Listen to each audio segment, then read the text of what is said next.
Hello everyone and welcome to the Swing Trading Stock Market Outlook for the week of January 15th. I'm Corey Mitchell with TradeThatSwing.com, and just a reminder, it is a U.S. holiday on January 15th.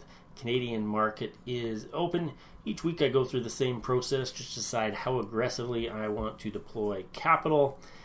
And heading into the week of January 15th, conditions are good. I am willing to deploy capital on long trades. It's just a matter of if I'm actually going to find anything that I like or find worth buying. The last few weeks have not seen much, and hopefully now we'll look at the price action a bit. We had a bit of a pullback, a bit of a rally, been chopping around a little bit, so maybe that will have given more time for some setups to occur.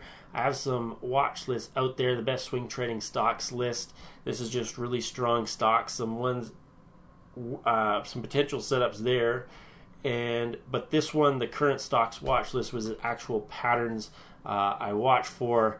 This is the one I haven't seen much setting up recently. But again, since we've been chopping around a little bit, possibly more on that list coming up, but I haven't updated that one for this week. So last week, not much on there. So I'll run the scan early this week and hopefully see if there's some good setups out there. Some other lists you can check out as well. Best performing ETFs, best performing stocks, just some ones that have been hot lately. And these are more longer term investment type trades to check out, or stocks to check out, I should say. Let's look at some price action on the NASDAQ, the NYSE Composite, Russell 2000, S&P 500, and the Canadian Index. Looking at different segments of the markets, we have the small caps, a very broad array of stocks on the NYSE, NASDAQ, a little more tech heavy, but just big stocks listed on the NASDAQ, and then the S&P 500, the biggest 500 companies. So let's look at those, and overall big uptrends going on. Canadian market, a little choppy sideways. NYSE Composite, a little bit choppy sideways. Russell 2000 sold off a little bit more and hasn't quite recovered. NASDAQ sold off, has almost recovered. S&P 500 sold off a little bit and has recovered. So this is the kind of a little bit more choppy whipsaw for the last couple of weeks, and that just gives time for more setups to potentially form, because if things just have run away, which is what happened earlier, we have our setups, the price runs, we're in those trades, that's great. But typically when the price is just catapulting higher, at least for a lot of the setups I look at, you need some sort of pullback before you can get another setup. So we've potentially seeing that now, so hopefully we see some more setups going forward. Real quickly on Bitcoin, big uptrend going on, and some little consolidations here, which it broke out of, and then we had the most recent one consolidating, broke out, snapped back, but we haven't taken out the lows yet. So if we did, that would maybe be a short-term indicator that we might get a little bit bigger pullback, but overall still a big uptrend going on. Still liking that uptrend till we see, I'd have to see definitely some more selling.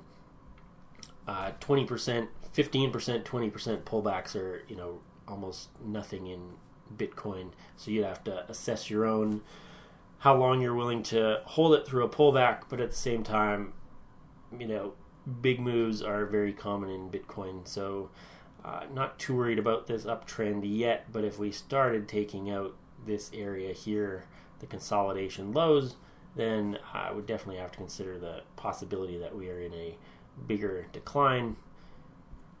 Silver, not really of interest to me, more just of a comparison to gold.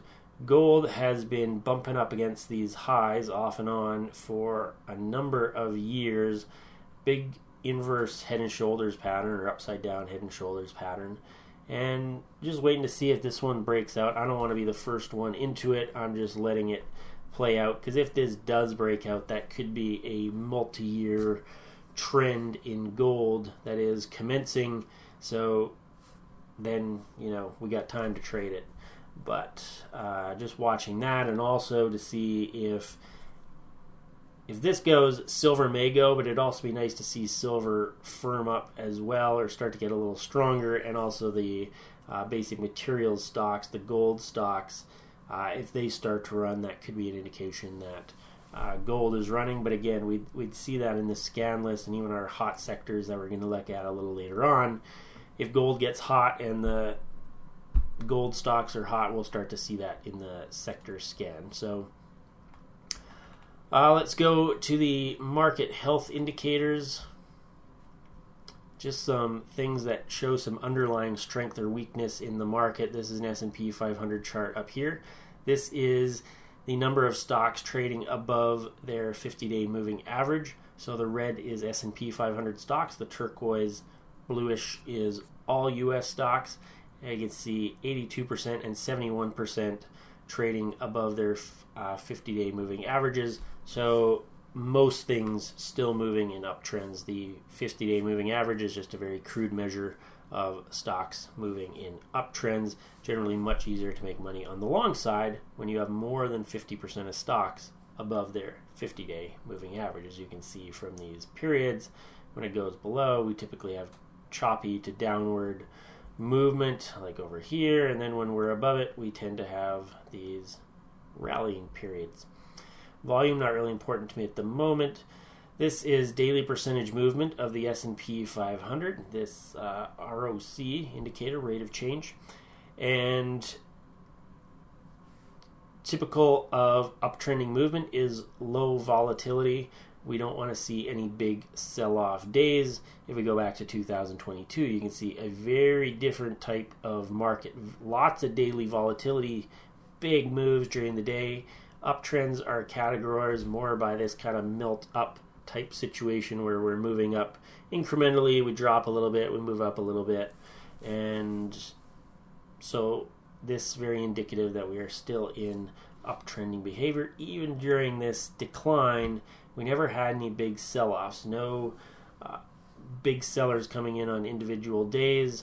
And so this was indicating that even though we were in a pretty big pullback at this time, still an overall uptrending type behavior.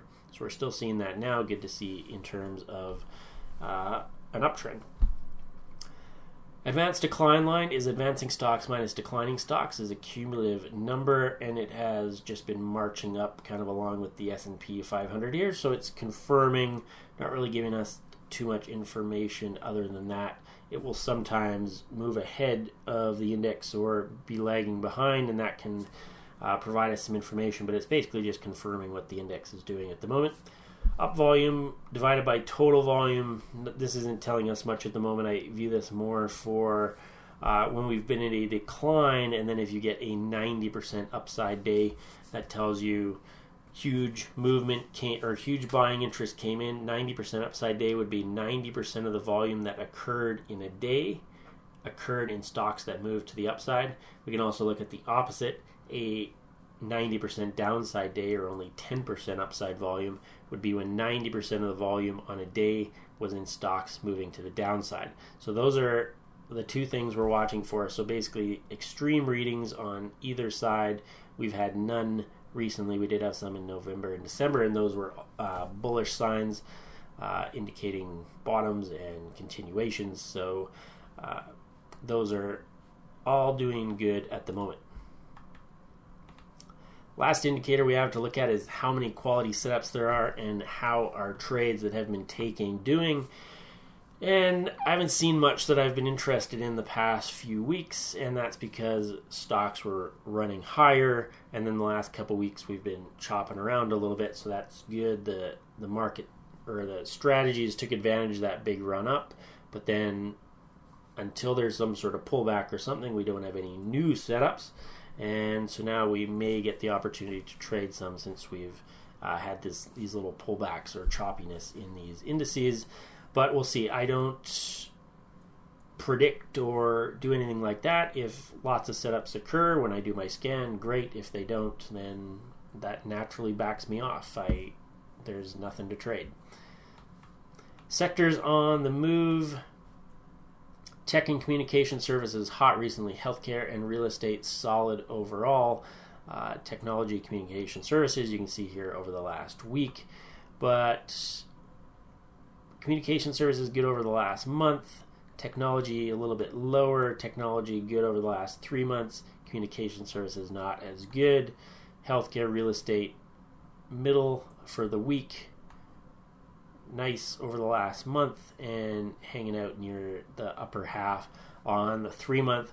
But as you can see, over the last month and 3 months, most things doing fairly well. So don't have to be too discriminatory on what stocks we're trading. For the most part, if it comes up on your scan list and it's strong, that's overall market doing pretty good right now. So that's basically all I need to know. What am I doing right now? Well, I am deploying capital along swing trades if I can find them.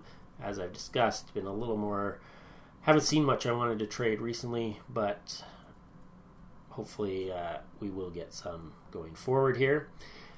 Also, can always day trade the Euro USD or day trade stocks. Have some information on that here, as well as passively investing or actively investing. And you can always find this article updated under stocks, stock market analysis and trades. It gets updated each week. Have a great week out there.